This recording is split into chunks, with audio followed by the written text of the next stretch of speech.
Assalamualaikum warahmatullahi wabarakatuh. Perkenalkan, saya Prapti Suaryanti dari SMK Negeri 1 Karawang. Pada kesempatan kali ini, saya akan melakukan pengimbasan tentang asesmen nasional yang saya ikuti pada bimbingan teknik, diklat, dan pelatihan yang diselenggarakan oleh Kemenak. Bapak, Ibu, dan seluruh siswa sekalian, saat ini sedang ramai diperbincangkan tentang asesmen nasional. Sebagian dari kita, baik sebagai pendidik ataupun siswa, masih bertanya-tanya tentang asesmen nasional tersebut. Apa tujuan dari asesmen nasional?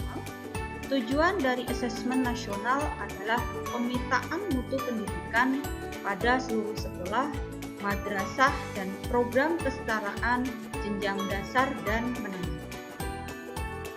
Sudah dari tahun sebelumnya, ujian nasional ditiadakan. Oleh karena itu, Kemendikbud memprogramkan adanya asesmen nasional. Apa perbedaan asesmen nasional dengan ujian nasional? Dapat kita lihat pada perbandingan asesmen nasional dengan ujian nasional berikut. Tujuan pelaksanaan pada asesmen nasional adalah untuk mengevaluasi mutu terkait sistem satuan pendidikan, sedangkan pada ujian nasional adalah untuk mengevaluasi capaian hasil belajar murid secara individu. Jenjang penilaian pada asesmen nasional SD, SMP, SMA, SMK, dan sederajat. Kemudian pada program kesetaraan jenjang dasar dan menengah. Ujian nasional dilaksanakan pada SMP, SMA, dan SMK. Level siswa, asesmen nasional pada level kelas 5, 8, dan 11. Sedangkan pada ujian nasional diadakan pada tingkat akhir setiap jenjang. Subjek siswa, pada asesmen nasional, siswa dipilih secara acak untuk mengikuti asesmen nasional. Sedangkan pada ujian nasional, seluruh siswa mengikuti ujian nasional. Modal soal pada asesmen nasional terdiri dari pilihan ganda kompleks, menjodohkan, isian singkat, dan uraian. Sedangkan pada ujian nasional terdiri dari pilihan ganda dan isian singkat untuk matematika, SMA, SMK. Sasaran penilaian asesmen nasional pada kompetensi literasi, numerasi, dan karakter, serta kualitas dan iklim satuan pendidikan yang mendukung pembelajaran. Sedangkan ujian nasional pada penguasaan terhadap mata pelajaran. Metode penilaian asesmen nasional menggunakan Computerized Multi-Stage Adaptive Testing atau MSAT, sedangkan pada ujian nasional menggunakan Computer Based Test atau CBT dan Paper Based Test atau PBT. Asesmen nasional terdiri dari yang pertama, asesmen kompetensi minimum yang meliputi literasi dan numerasi. Yang kedua, survei karakter meliputi sikap, kebiasaan, dan nilai sebagai hasil belajar. Yang ketiga, survei lingkungan belajar yang meliputi kualitas pembelajaran dan iklim sekolah yang menunjang pembelajaran. Mengapa asesmen nasional dilaksanakan? Ini berawal dari hasil PISA yang cukup memprihatinkan, di mana negara kita Indonesia level literasi dan numerasi berada pada peringkat ke-72 dari 77 negara. Karakteristik pokok uji AKM pada literasi membaca dan numerasi. Konten pada literasi membaca adalah teks, informasi, dan sastra. Pada numerasi aljabar, bilangan, geometri, pengukuran, data, dan ketidakpastian. Sedangkan proses kognitif pada literasi membaca yaitu menemukan, interpretasi dan integrasi, evaluasi dan refleksi informasi. Sedangkan numerasi adalah pada pemahaman, penerapan, dan penalaran. Sedangkan konteks pada literasi membaca adalah personal, sosial, budaya, dan saintifik. Demikian juga pada numerasi. Lalu, apa manfaat asesmen nasional?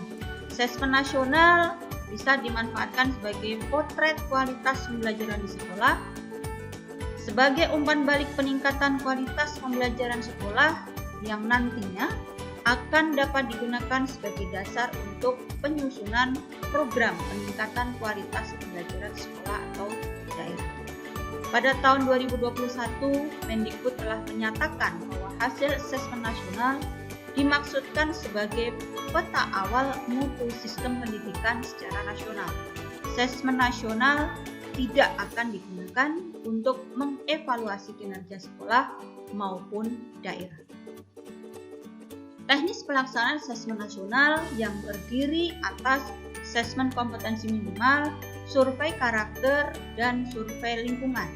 Pada asesmen kompetensi minimal meliputi asesmen literasi membaca, di mana di dalamnya adalah memahami, menggunakan, mengevaluasi, dan merefleksi, serta asesmen numerasi yang mencakup memahami, mengaplikasi, dan bernalar.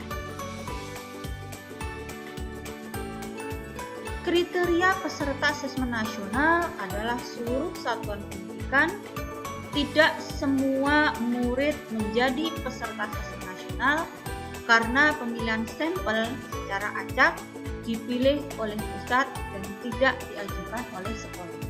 Diambil dari kelas 5, 8, dan 11. Setiap peserta mengerjakan tes literasi membaca, tes literasi numerasi, survei karakter, dan survei lingkungan belajar. Jadwal pelaksanaan dapat dilihat pada tabel berikut, yaitu terdiri atas 2 hari, hari pertama dan hari kedua. Untuk tingkat SMA SMK, di hari pertama adalah tes literasi 90 menit, survei karakter 30 menit, dan di hari kedua adalah tes numerasi 90 menit dan survei lingkungan belajar selama 30 menit. Bentuk soal asesmen kompetensi minimum adalah pilihan ganda kompleks, menjodohkan, isian singkat, dan uraian. Berikut ini adalah contoh soal asesmen nasional literasi. Jadi, peserta didik atau siswa diarahkan untuk dapat memahami dari apa yang disampaikan pada soal asesmen nasional. Berikut juga adalah contoh dari soal asesmen nasional numerasi. Siswa diharapkan dapat memahami dan menalar dari apa yang disampaikan. Demikianlah pengenalan kita tentang asesmen nasional. Mudah-mudahan menambah wawasan kita, memperdalam pemahaman kita tentang asesmen nasional. Terima kasih. Assalamualaikum warahmatullahi wabarakatuh.